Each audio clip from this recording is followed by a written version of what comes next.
Hello and welcome to the Frank Perotti Jr. Arena, home of the Quinnipiac Bobcats. Quinnipiac beating the Dartmouth Big Green last night by a final score of 5-1. 3 power play goals helped lift the Bobcats to victory. But tonight, Quinnipiac has to focus on the Harvard Crimson, who come to town for Game 2 of a weekend series. And for more on that, I'll welcome in men's ice hockey beat reporter Kyle Levasseur. So Kyle, last night, like I said, Quinnipiac wins 5-1. But what'd you see on the ice last night? It was such a huge win for the Bobcats last night for a plethora of reasons. First, if you look at the ECAC hockey standings, they're now at the top, 2 points ahead of the Yale Bulldogs. So now they're the only team that has that first place crown in ECAC hockey. But also the confidence that Quinnipiac gains from last night is huge. Let's look at last weekend where they lost to Colgate, a team they're clearly better than, and Cornell, where they were up 2-0 and they end up tying, and they can only salvage 1 point for conference play.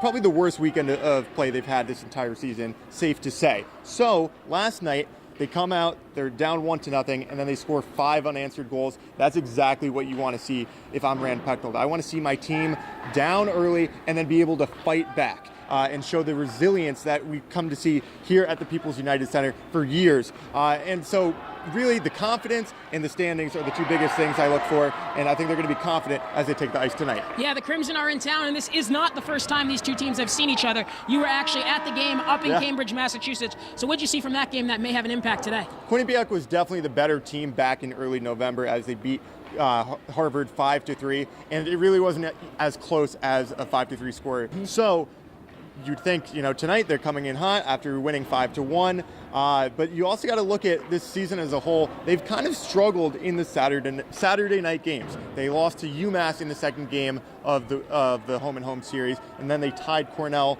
on the Saturday night game last weekend. Harvard is also a much better team than they were in the beginning of November. They have the best power play in the entire country. They're shooting at 33%. Those are just wild numbers in the hockey world.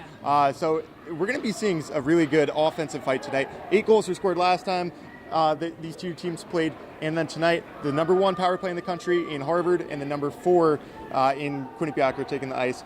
Look for each team's penalty kill to be the difference. Quinnipiac's going to have players like Carlos Chuksta and William Falstrom just eating pucks if they're successful. All right, Kyle, well, bottom line, there's 2 points on the line tonight, so what are your expectations for the game? I'm expecting to see the 2 best defensemen in college hockey take the ice tonight. For Quinnipiac, it's their captain, Chase Prisky. He's tied for the most power play goals in the entire country with 8, as he had one last night to help him score 3 power play goals. And then on the other side for the Crimson, you have Adam Fox. Earlier this year, Rand Pecknold called him one of the, if not the best defenseman in college hockey. He's just so elusive out there and can make plays happen, as he's racked up almost 20 assists on the entire season so far. So look for both of them as they're manning the blue line. Kyle, so we already talked about Quinnipiac at the top of the ECAC standings, but where do you see Harvard and how is it going to play out? They have 8 points in ECAC hockey and are 8th in the standings. So they could gain a lot of ground because there's a lot of teams in that 4th to 8th place range that only have 9 or 8 ECAC hockey points. So 2 points for the Crimson is huge tonight. But for the Bobcats, if they can get another 2 points, that's just extending the gap between them and Yale. All right, game time, 7 o'clock, puck drop right here behind us at the Frank Perotti Jr. Arena. You can follow all our content online at Q30 Sports on Twitter, as well as at Kyle Levasseur _ is that correct? Kyle _ Levasseur. Kyle _ Levasseur. Oh, you think you know by now. I thought you would think. And me on Twitter at MJ _ Baird 17. See you tonight, guys.